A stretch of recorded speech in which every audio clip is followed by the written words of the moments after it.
Welcome to FemLead, the podcast on female leadership and role models.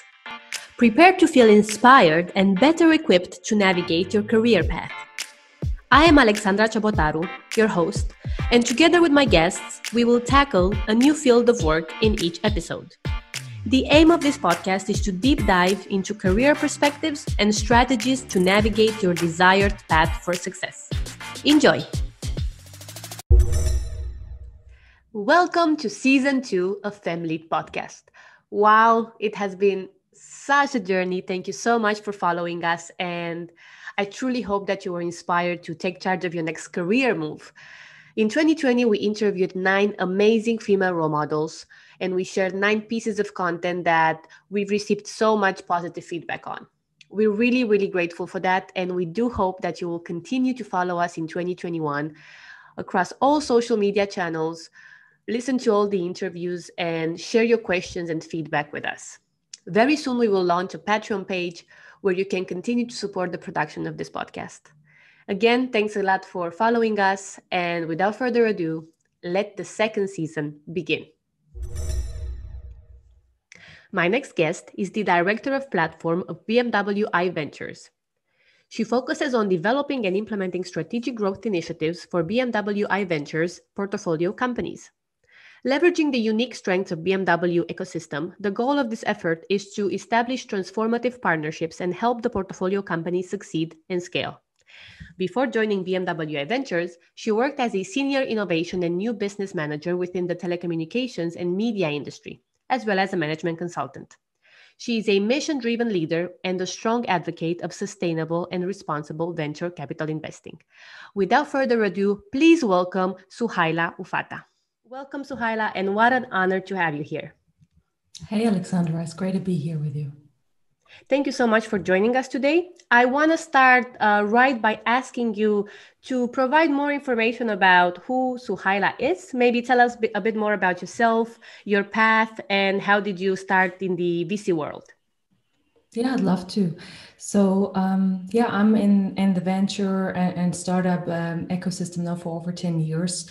And I always say that I ended up here accidentally. What I mean with this is that I always had a strong passion for technology and innovation, and was always at sort of these type of roles in my professional career, working with startups in the telecommunications industry with a strong focus on the Israeli ecosystem, then sort of working in the media business, and now for 6 years with BMW I Ventures, where I have a strong focus on the mobility ecosystem. And this is sort of the connection between all of these roles. But I say accidentally because when I studied or when I had the first steps in my career as a management consultant, I never had planned to be part of the startup ecosystem. It developed with an opportunity, as it often is in life, an opportunity back at the time to work with a telecommunications company that had started to acquire a lot of startups. And I needed support on that end to actually get then the most out of those acquisitions by launching products and services together with the acquired startup. And that's where the friction back at the point in time had been, because the two worlds kind of clashed. And ever since, I love the space. It's extremely interesting jobs. You're always at the edge of new things. It's sort of almost like you're looking towards the future, and you're being an active part in developing sort of new business models and future ecosystems. And that's where my passion really lies. And I guess that describes best why I am where I am right now. And when it comes to who you are personally, I would love to hear more about your story, because I listened to some podcasts where you were invited, and I think you had a very nice introduction to your path generally, from where you grew up to where you came now. So best way to sort of describe my story and my background is maybe to start where my parents come from and what my sort of journey has been. So I was born and raised in Germany, and my parents are from Moroccan descent. So I was very fortunate to grow up in an ecosystem which was very international, spoke several languages in the family.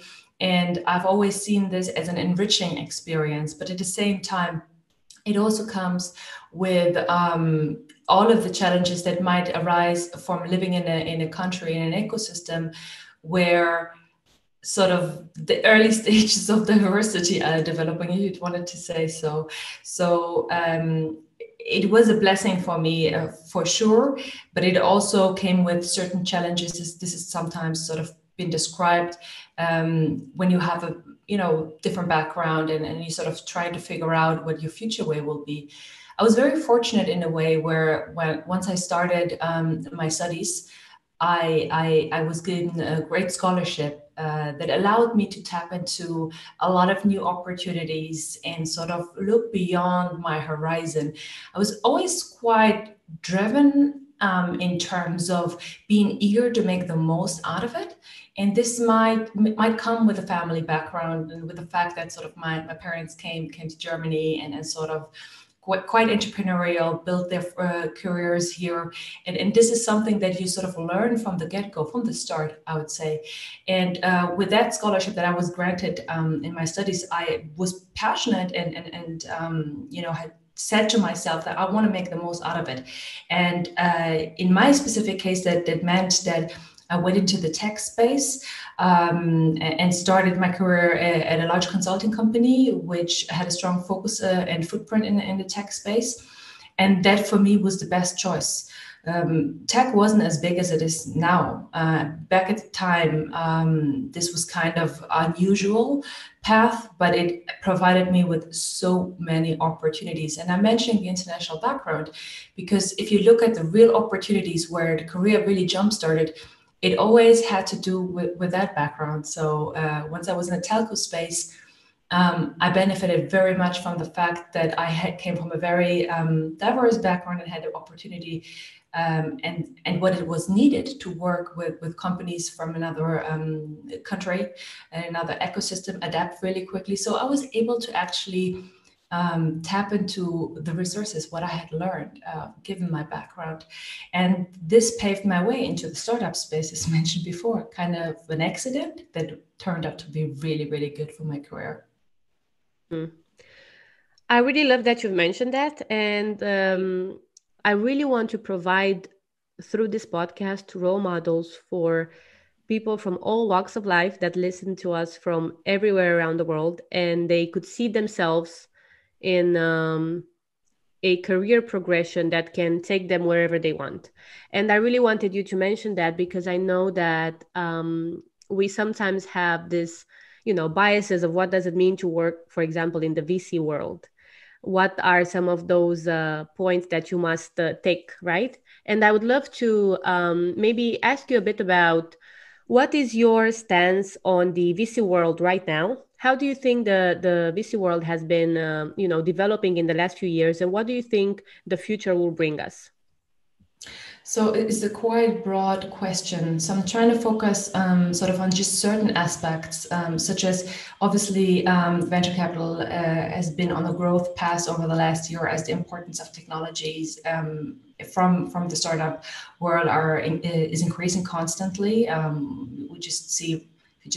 Take a look right now within the pandemic, the big winners are the tech companies, and it's a wider transformational process in almost every industry. So as part of being the fuel for this transformation, the venture capital world obviously is growing very fast in different segments in the venture world, from the traditional financially driven VCs to the corporate venture capital arms. But when it comes to where I still see room for growth and improvement, it is definitely the diversity aspect.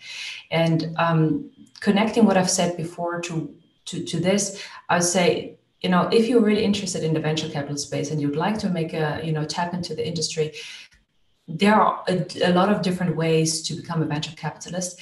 It is not an easy space to get into because it's a very hyped, and at the moment, a lot of people trying to tap into a career in this space. But if you are really young and sort of still studying, I would definitely say a good way to get started and have the first experience are internships. Typically, they are the funnel, and this is where people sort of preferably hire because it makes sense. The people already, it's not as risky. If you come from a completely different space with having had no experience in the financial world or in the startup world, it can be challenging to tap into a venture role. But it doesn't mean, depending on what your focus is, whether you wanted to make investments or whether you wanted to be in an operational role, large venture funds have a lot of different roles. So that makes an overall difference. But I would just generally say there is no just single way to become a venture capitalist. The days of just having former investment bankers being venture capitalists are kind of over. There are a lot of great venture capitalists that come from entrepreneurial background, as well as other backgrounds. And when it comes to the diversity need in the venture capital space, that is enormous, because it's still not reflecting all of the diversity we have in our society. It's still a world which is, unfortunately, at the moment, and we're now in 2020, very male driven. And let's hope, if this recording lasts long, 10 years from now, we will see lots of change, because that change is needed. If you want to take high risk decisions and really invest in the best business models out there, you need to view at these business models from different perspectives and have different opinions involved in the decision making process. And this will never happen if it's just the same type of people that would come to the same type of conclusions. And this is where the real risk is with having non-diverse venture capital teams when it comes to the success of their business endeavors. Very well said, and a very important topic to tackle from leaders such as yourself. I would be very curious to continue by asking you, what does your current role at BMW iVentures entails, and how do you promote this mission of diversity in your case? Yes, of course. We're the venture capital arm of the BMW Group, and we invest out of a 500 million euro venture capital fund into the future of mobility and transportation. We back purpose-driven entrepreneurs that are developing companies at the intersection of hardware, software, and sustainability. So our investment areas are areas such as autonomous driving, electrification, but also a couple of sustainable themes, such as circular economy, for example. We are a late stage fund and on average invest per ticket 3 to 5 million. We are headquartered in the Silicon Valley with an additional office here in Europe, where I'm based. And by now we have over 50 investments and are quite well known in the industry as one of the most active investors in mobility and transportation. And my role in the team is leading the platform, which bundles all of the activities, all of the value add that we offer to the startups that we invest in. And this is everything that goes beyond the investment. So I start to work with the companies once we invested in them. And my job is to help them grow and succeed. And we have a strong focus on partnerships. These partnerships can encompass working directly with the BMW Group as a client, but also with the wider automotive ecosystem, as well as with companies outside of the industry. As we're a late stage fund, partnering is in the core of our platform strategy, but we also deliver a lot of other value to our companies, as we are sort of brokering the relationship to the BMW Group, and our focus is on tapping into the assets and that are offered through the large network the BMW Group offers to the startups that we invest in. And that is a quite interesting role. It's different every day. A lot of funds have these platform roles, and I'm always explaining what it is about for us, because it's different. If you're an early stage fund, the platform folks have a different strategy and have a different focus and different backgrounds, rather than if you a late stage fund. So it's a very interesting job, and it's never boring. Every day is different. Thank you so much for clarifying and also for sharing more about BMW iVenture and generally the setup that you've created, because it is, like you said, a very big player and a very important fund for the mobility space. I would like to continue by talking a bit about the industry of mobility, because we all know the brand BMW, and you've now explained the venture capital, you've explained the setup of the platform, and I would want to know, what are your thoughts on how this field evolves? So it's again a very broad question, depends on what we look at, but obviously there is a very strong development globally towards a more sustainable sort of use of technologies. And that hits the mobility industry as well. This is why I've been advocating for a change in the industry now for years. Proudly, I can say before this gone completely mainstream. And if you look into the future of mobility, I'm a firm believer that they will see a lot of sustainable mobility offerings becoming more and more successful, because we all know that we have climate targets to achieve, which are very ambitious, where we'll just need to see a lot of change. And this change will come with a more efficient use of different mobility offerings, with the different modalities, as we would say, because the era of the one car, one person might change, but this might change in certain environments. So you cannot expect, as I'm always saying, for someone that lives in the countryside not to use a vehicle because they heavily depend on it. But if you live in a city which is very dense with tons of traffic jam, maybe it's not even fun and it doesn't make sense. And maybe using vehicles that are more efficiently used in terms of sharing them with other passengers, or having different types of modality, and mix micro mobility, public transportation, and so on. That might then lead not just to being the smarter mobility choice, but also the more sustainable mobility choice. And I think we'll see a lot of development in this space. Obviously, the future, and that is sort of determined clear yet, will be electrified and autonomous. This is sort of one part of the transformation that we're seeing right now. So that's also why I'm in this space active. It's just super interesting. There's a lot of change happening at the same time. We are all now struck by this massive disruption through the pandemic. And that itself has changed a lot in the mobility space, and yet it will be, we have to wait and see whether these changes will last for a longer time period. And I'm talking about the fact that, well, you know, during the hottest part of the pandemic, or the most stressed part of the pandemic, people were reluctant to use public transport anymore. The need and security that came with having your personal vehicle increase in the mindset of the people that had to move around. And this might be just short-term changes, but we shouldn't underestimate how the behavior changes if it's stressed at such a long time. So it's hard to make predictions right now, because we have to see what happens after the pandemic. But surely, once we want to achieve the climate targets ahead of us, there needs to be a lot of change in the transportation and mobility space, in terms of how we use the different types of modalities. Thank you so much for your thoughts on that. I want to continue by talking about women and the VC world, and more specifically, women-led businesses and the VC world. Before I ask you a question that I would like to give your input on, I want to share with the listeners some women in VC numbers. This is something that I researched, and it looks like this. Women-led businesses, which make up to just 20% of venture capital-backed companies, took in $46.3 billion in capital last year, according to the latest data from PitchBook. That's more than twice the 22 billion female entrepreneurs got the year before, and more than 15 times the 3 billion awarded to them in 2010. Despite the positive trend, women remain grossly underrepresented, not only as VC-backed entrepreneurs, but as venture capitalists themselves. While women VCs are most likely to invest in female founders, men still dominate the VC world. And this is probably not a surprise to anybody.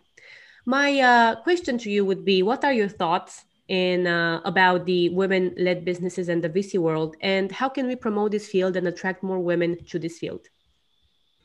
Well, first of all, it is important that we A, talk about it, but also B, make very transparent what needs to change. I'm not a believer in just complaining about or just pointing out setups which aren't right.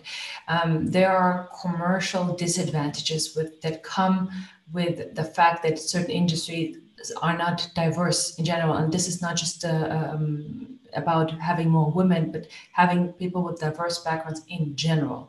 And it is clearly been shown that if we have more decision makers, For example, in the venture capital space, that are women, they tend to invest more in women-led businesses.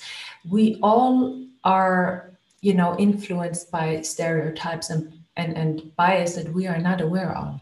So this is not about judging whether why do male VCs not invest in sort of more women, but it more acknowledging what solutions could be. And one solution definitely could be to focus on having more female VCs. That means we have to make sure that the pipeline on the hiring side includes more female candidates. And just overall overcoming the stigmata that comes along with how a good founder should look like. This is very much old school thinking, and thinking that a good founder needs to be male from a Ivy League university and sort of somehow look like Zuckerberg. That is not the reality anymore. And then I also want to make a point for taking a look into the Black female community. If you look into Black female founders, you'll find interesting stats showing that Black female founders emphasize strongly on impact when it comes to their endeavors, to their entrepreneurial endeavors. They apparently have a strong focus on building businesses that have a value for the entire community. There's so much potential. They're so heavily underrepresented, receive very, very little funding and make a lot out of the funding that they receive, that this is actually a very interesting business opportunity. And that's where I'd like to steer the conversation. It is not just about saying only what is wrong, but coming up with concrete solutions. And actually, I hear from a lot of VCs, all of male VCs as well, that they really very much want to change this, that they are very much interested in wanting to hire, but don't, struggle to find qualified women. And I always say that I don't believe, because there are a lot of talented, qualified women out there. And if it's not easy to find them, then you need to work harder, and you need to make sure that your job ads out there also attract women. And that is something, a change that needs to happen in the industry. It's just outdated how a lot of venture funds are set up. Thank you for your thoughts on this. I couldn't agree more with the need of more diversity, and I'm very honored that we can discuss this with you and hear your thoughts on it.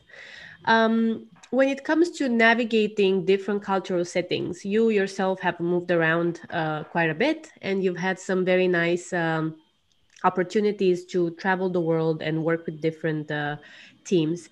What did you learn about navigating the VC world and having so many and entering so many different cultural settings? Are there any lessons that we should all be aware of? Well, I don't know if I would narrow this down to only the VC world. I mean, generally in business, if you travel, if you connect with people, it's always important to be aware of the cultural context that you're part of. And you know what? If you don't know, just ask. If you're dealing with having to manage a team from another continent, you might want to make sure that you understand the basic cultural traits, not to offend anyone, but also make the most out of managing that team. And I would say generally, I have always appreciated the opportunity of being able to travel a lot, meet a lot of people from different cultural backgrounds and learn. There's much that I picked up through my work with US teams. A lot of pragmatism and just getting things done. Very different to a very German culture where it's a lot of focus on precision and making things perfect. And all of that has its benefits. But I'm always saying, I'm trying to keep my eyes and my ears open no matter where I am. And I'm trying to learn from the best. And the best you can find in every setup, in every context. And actually, in my experience, I learned most in situations where I wasn't expecting it at all. Mm. Very, very well said. On that note, linking with the VC world, for those of our listeners who are actually considering entering this world, and let's say they're not necessarily students, what would be the most important factor for them to consider before, or when entering this world? I mean, we spoke about having clarity about one's individual's USP, and that I would say clearly is the case. So let's make a case. Let's say we're talking about someone that comes from the health space, clearly a space that's picking up now massively. Post-pandemic, we'll see massive growth from the health space, also from the startup context. And let's say it's someone with very deep industry expertise. That might be your USP when you talk to a fund that wants to enter the space. That doesn't make you a good investor yet, and it is hard to enter the VC space without any prior knowledge. This is definitely not an industry where it's easy to make a switch on if you already are professional. But I'd say if you're in the early stages of your career, that is most certainly possible. And also there are a lot of folks from an entrepreneurial background that enter the space. So depending on who you are, what you know, and what is needed. So for every professional interview you ever have, you have to think of what is it that this particular employer is really looking for? What is their strategy? Where do they want to go? How do I fit in with my unique knowledge? And we're living in an all digital world where you can pick up so much knowledge, where you can learn new things. And we are not in a space anymore where you just choose one career and you stay in that space forever. You constantly learn. And VC companies, depending on their size, have a bunch of people in their teams, experts that they need. I know, for example, there's a ton of funds that bring in non-VCs with a deep industry expertise, though, as venture partners. A venture partner role is more like a freelance role where you support a fund mainly focused on deal flow, generating deal flow in a certain geography, which can be combined with industry expertise, deep industry expertise. So this may be a step for folks that might be in an industry, in a corporate job, or in any other job where they have deep industry expertise and are interested to tap a bit into the venture space. So that can be also a form. So what I'm trying to say, if you really have a passion for becoming a venture capitalist, if this is what you want, there's no unique recipe how to do it, but you just have to pursue it. This is a space that works with a lot of different people, and it has a lot of folks from different backgrounds, and you just have to pursue that dream. But you have to rather have clarity on why you want this. Honestly, Alexandra, the VC space as well as the startup space is so hyped. It is combined with so much glamour that there are a ton of people that are just saying, I want to be a VC, but why? Why do you want to become a VC? And then are you really aware of how this job works and what it requires, how demanding it is? And does it really fit your skill set? So what are you really good in? What is your clear USP? What can you make with those skills? And I rather tend to believe that it's important to understand what it is that you really want to see in the world changing through your work, rather than just catching up new opportunities. And this is one of the biggest lessons I learned in my career. So early on in the career, it's rather like, oh, I think I can do everything. I feel like I'm a generalist.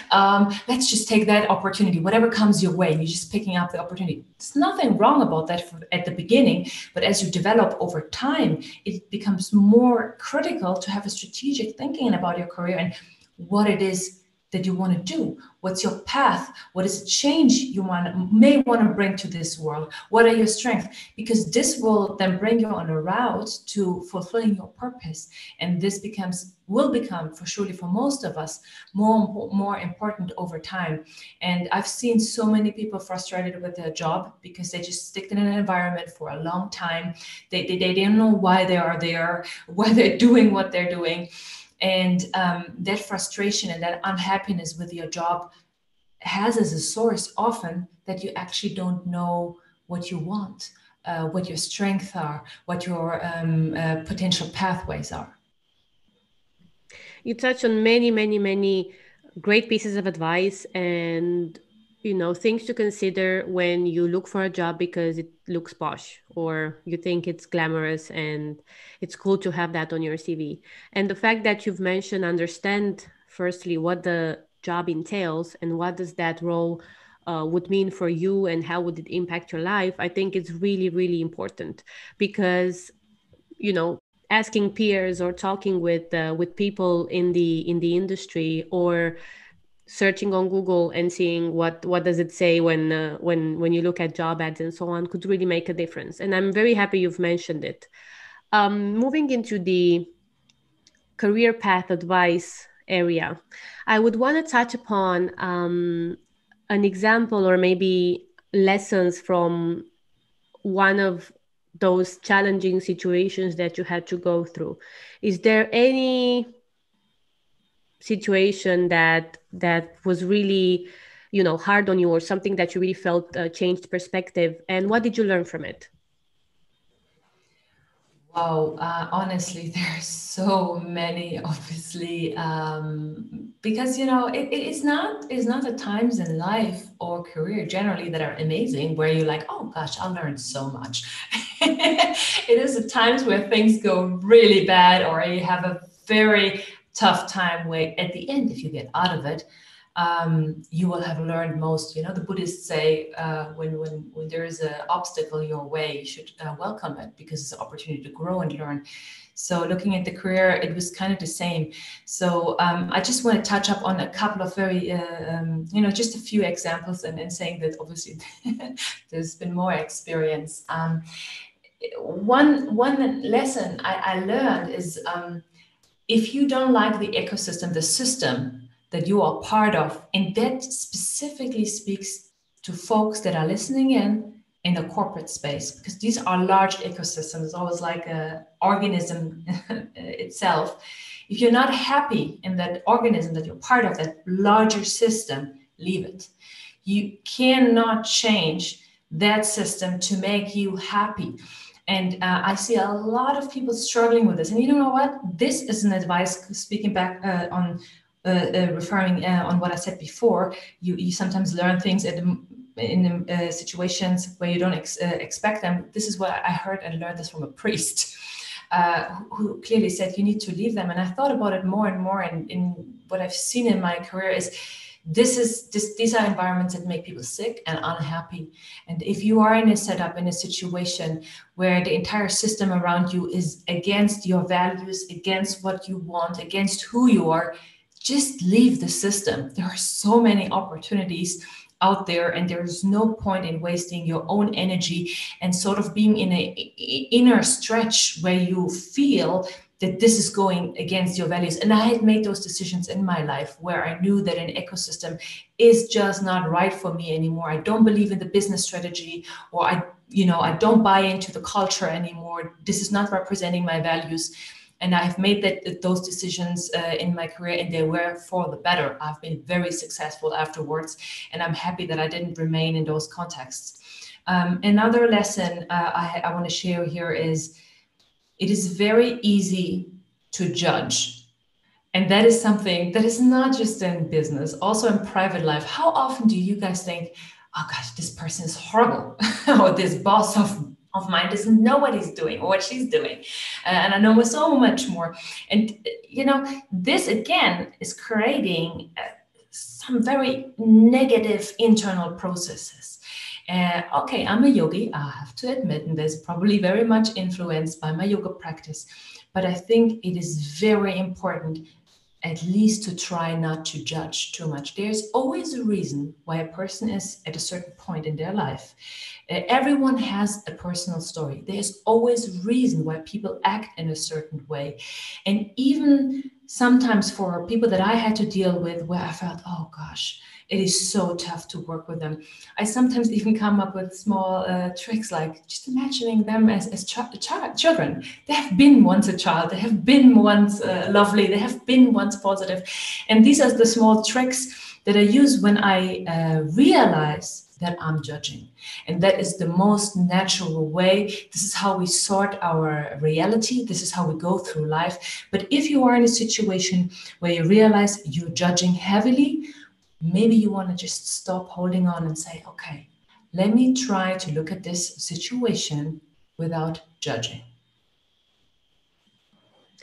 So thoughtful. Thank you so much. We got a couple of also tips and tricks on how to approach a situation that might be challenging. And I think, generally speaking, when we have the interview and when we talk about reflections, I feel like all of my guests have had some very important points, but at the same time, I hear it over and over again to a certain extent.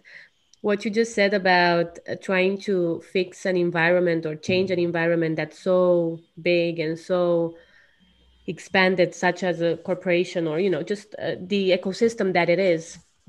I really feel that some people don't understand how to get out of it. And I'm not telling anybody to leave their corporate jobs, but if you're unhappy and you don't know what to change, well, maybe there's nothing that you can change at this current setup. So maybe consider what other options are there. And I'm happy you mentioned that, because I feel sometimes people feel that that's it. Like, I'm not able to leave this place. I'm just gonna be stuck here forever, and it's really not the case. And I'm really thankful that you've mentioned all of the different scenarios that you had to go through and how did you approach them. Linked to that, what was the biggest surprise of your career? Biggest surprise. Oh gosh, what was the biggest surprise of my career? Look, I'd like to answer this in a different way, because I can't, like, if something surprises you, that means that you have thought it needs to go in a completely different direction. You had planned ahead, and then, oh, all of a sudden, surprise, things go differently. This isn't really representing who I am. You know what? I wake up every day excited. That is just the mindset of mine. It's like every day I'm waking up, like, awesome, another great day ahead, everything can happen. And it's kind of a youthful excitement that I purposefully keep, because that opens up all of the opportunities for me for whatever I can learn that day. So I can't really say that there were certain situations where I felt super surprised, but rather keeping the mindset of excitement daily is what I'm trying to cultivate in my career. Hmm.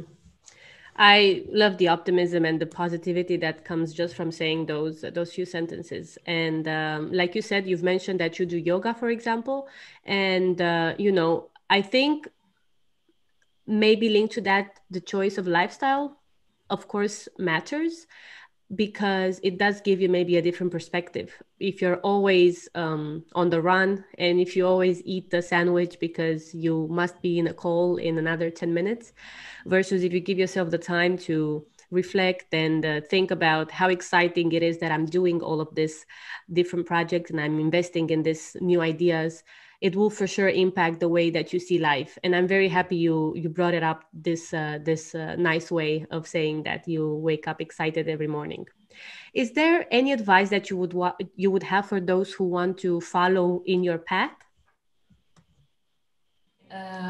What kind of advice? Let's keep that independent of my path, because you know what? I think everyone has their own path and needs to figure out their own path. Any advice for folks that would like to seek a venture capital career, as mentioned before, try to develop a very deep industry expertise. If possible, if you're early on in your career, try to gather experience by joining venture capital funds and internship positions, and sort of make your way into this career. But overall, generally, I think that the most important advice when people ask me early on in their career, or even before they choose what they should study, is look into what will matter in the future, what will drive our economy, our society. And they clearly, in 2020, we can say that there is no path without technology, and it makes no sense to be, potentially, if you have an interest and talent in the space, to not look into a career that has at least some basic understanding of technology, or what drives our world. If you have passion in this space, obviously I'd say go for it, because that's going to help you to develop a very, very, very attractive career. But generally, that is just in terms of industry setup. In terms of career choices, I clearly think it's important to develop that understanding of your strength, and where you actually fit in. And I understand that it's very hard in the beginning of your career. I at least felt that I didn't have real overview. I was like, oh, I could do this or maybe this. I didn't know. Back at the time, everyone who had kind of good grades went either into the investment banking career or consulting career. And the good news is nowadays it's different. There are a lot of other career tracks that you can pursue. And the venture capital and the startup space is just one of them. And specifically, if you're young, you're hungry, you're ambitious, you're not afraid of change in your life, these are great environments to thrive in. And then I would also say it is great to make a lot of experiences. I always say I have learned most from the things that I tried out and didn't like. And specifically when I was a student, and I'm, with German background, it's kind of tradition here that you take a lot of internship positions while you're studying within your semester breaks. And in my case, I did a lot, I gathered experience in areas that clearly helped me to decide later on what I didn't want it to do. And this was very, very valuable itself. So a mixture between trying and testing out a lot of different things as long as you can and have the freedom to do that. But then reflecting upon your experiences and match that with what you think you are really good at. That might be something I'd say. Sohaila, you've shared so many pieces of advice that are very, very thoughtful and very on point for either, students or young professionals, but also seniors and experienced professionals who maybe want to step into the VC world. To sum up with, what do you wish you knew at the beginning of your career? I wish, looking back, I would say, I wish I would have taken things easier, with more ease, and not be as dramatic, be focused, sort of just career. I was so ambitious. Believe me, I so wanted to make it. And I thought that every decision that I'm making is so important in terms of, okay, well, if I take this career path now, I'm probably, have to think 5 years ahead, 10 years ahead. And you know what? The interview processes we have don't help. Like old school interviewers still ask you, where do you want to be in 5 years? It's a stupid question. Nobody knows nowadays where they're going to be in 5 years, what opportunities come their way, how this might match their skill set, and so on. So what I learned, and if I could tell my younger self, is take things easier. Enjoy the work that you do without that belief that every decision you make is really going to have massive consequences on your future career. Because I changed career path, and there are other folks that change career path over and over. I never thought that I'd be in the venture capital space when I started my career. Frankly speaking, I didn't even know about the venture capital space much. So when I started after my studies, to me, it was okay. It's consulting. So everyone goes into consulting. And I still hear that nowadays, by the way, from young students that they think, oh, I guess I have to do consulting because everyone does consulting. No, you don't. There are so many opportunities out there. And even if you don't decide to go in the consulting space or the corporate space or whatsoever, it doesn't mean you taken a decision for your entire life. It's just a certain period. And if you then reflect up on your entire life and career, it's such a long path, and a certain situation or a decision for just a year or 6 months or 3 years, it's a period of time. It's not the entire experience. And putting things into perspective sometimes helps. And then when I'm asked often, specifically folks reach out to me when they struggle in their careers and have certain conflicts, these types of situations, I always say, well, if you now put this into perspective for your entire career, how important is this conflict? How important is this person you have the conflict with? Is that really going to matter? And that ease in thinking is something that came over time. And looking back, I wish I would have had that from the beginning.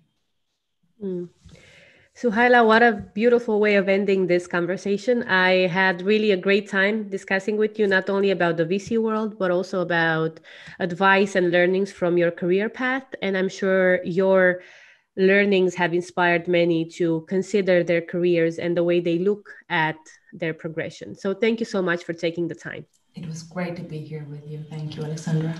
Thank you all for listening. I hope you've enjoyed this episode as much as I did, and stay tuned for more updates from FemLead with inspiring female role models. I hope you felt inspired to take charge of your next career move. Remember to review this podcast and share your comments. Thank you.